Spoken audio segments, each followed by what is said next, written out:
Good morning, students. Today's lecture on electric field or electrostatic field. In the previous lecture, we have derived the expression F is equal to 1 upon 4 pi epsilon naught Q into Q naught upon R square into R cap. This expression suggests us that the test charge Q naught experience a unique electrostatic force at every point in space around the source charge Q. This force can be denoted only with the help of test charge, that is Q naught. Therefore, this exists an electric force field around a source charge which is commonly known as electric field. So the electric field may be defined as the space or region around a charged body within which its electric influence can be experienced, while another charge is called electric field. So the electric field is a vector quantity. Electric field is a vector quantity. अगर आप electric field vector देखना चाहते हो या electric field strength देखना चाहते हो तो हमें प्रीवियस जो क्लास हमारी 10th में या +1 में वहां हमने इसको स्टडी किया हुआ है. वो क्या स्टडीज था कि electric field vector at a point in space is defined as the electrostatic force experienced by a unit positive test charge. Suppose we have F experience a small test charge Q, force F है और small test charge Q naught है in the electric field of a source charge, then the electric field strength या electric field vector is given by E is equal to F upon Q naught. हम उसको F is equal to E into Q naught भी लिख सकते हैं. The direction of E is same along with which the unit positive charge placed at that point, which tends to move when forced to do so.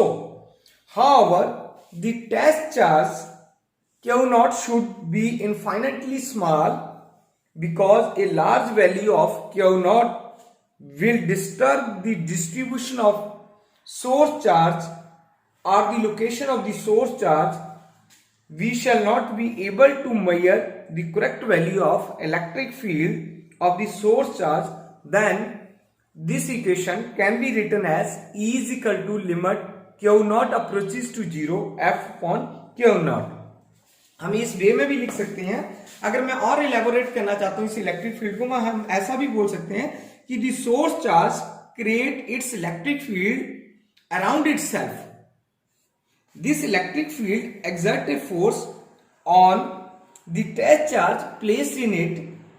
The test charge acts as a detector of the electric field of the source charge. जैसे detector काम करता है, यहां भी हमारे पास test charge same detector का काम करेगा. If the test charge experience a force in a given region, then electric field exert in that region. Yeah, in other words, yeah, in other hand, we can say that if test charge does not experience any force in a given region, then there is no electric field in that region. हम ऐसा भी बोल सकते हैं इसको, उस reason में कोई भी फील्ड नहीं हो सकती है, क्योंकि हमें टेस्ट चार्ज और सोर्स चार्ज की जो डेफिनेशन है वो हमें बार बार पता है और हमने बार बार इसको लर्न किया हुआ है. मैं फिर रिपीट कर सकता हूं इसको कि हमारे पास टेस्ट चार्ज क्या है, सोर्स चार्ज क्या है. जो टेस्ट चार्ज है, it is a point charge that experience electrostatic force. हमने इलेक्ट्रोस्टैटिक फील्ड लिखा तभी लिखा इलेक्ट्रोस्टैटिक फोर्स है. सोर्स चार्ज क्या होता है, it is a point charge that exert electrostatic force. क्योंकि ये सारा चैप्टर इन्हीं पे डिपेंड होता है, सोर्स चार्ज पे, सोर्स पॉइंट पे, टेस्ट चार्ज पे और ऑब्जर्वेशन पॉइंट्स पे.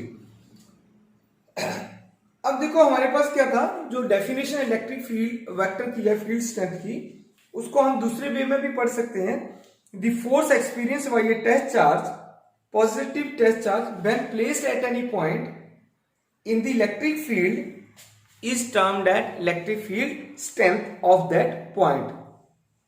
Basically it is the intensity of the electric field. Basically electric field strength is nothing but it is the intensity of the electric field and denoted by the vector E. अब हमारे पास equation तो आ ही गई है, E is equal to F/Q0. तो ये जो points है हमारे पास, E जो है electric field strength is nothing but it is the force per unit test charge बोल सकते हैं. अब उसके यूनिट्स भी हमने पढ़े हैं, ठीक है. The presence of the test charge Q0 can be adversely affect the force due to source charge. This reduce this influence to negligible magnitude at least in principle. So the expression reduces to, जैसे हमने पहले भी बताया कि E जो है वो limit Q0 is equal to approaches to 0 F1Q0 है. अब इसका मतलब क्या हुआ, इस जो इक्वेशंस लिखी है ये क्या शो कर रही है, क्या हमें एक्सप्रेस कर रही है, क्या इसका सिग्निफाइज है. अब इस इक्वेशन को क्या बोल सकते हैं हम लोग कि जो ये इक्वेशन है basically it does not change the value of electric field. ये याद रखना, ये जो एक्सप्रेशन है does not change the value of electric field if the source charge can be held strongly in so as not to allow to get displaced from its present location and there is no disturbance in the physical state of the space due to the presence of the test charge as defining by the electric field. क्योंकि electric field की definition यही बता रहा था कि वो कोई reason है, कोई स्पेस है around a charge body within which इसका जो इलेक्ट्रिक इन्फ्लुएंस है वो एक्सपीरियंस करते हैं हम किसी दूसरे चार्ज के द्वारा. ठीक है, वही हम बोल रहे हैं. अब जो इक्वेशन हमारी लिमिट वाली है, लिमिट Q0 अप्रोचेस टू 0 या जिसको मैं इक्वेशन 2 भी बोल सकता हूं, is essential only to eliminate any doubt that the test charge may affect the placement of the source charge. The requirement that Q या test charge be vanishingly small या Q0 approaches to 0 leads to a fundamental and practical difficulty. ये ध्यान रखना, मैं बोल रहा हूं कि leads to a fundamental and physical difficulty. So it is now well known that the smallest possible magnitude of the charge is that on the electron or proton या anywhere या now near to 0 भी बोल सकते हैं हम लोग. ठीक है, the anomalous situation can occurs mainly in microscopic cases when we are dealing with the source charge of the order of electronic charge.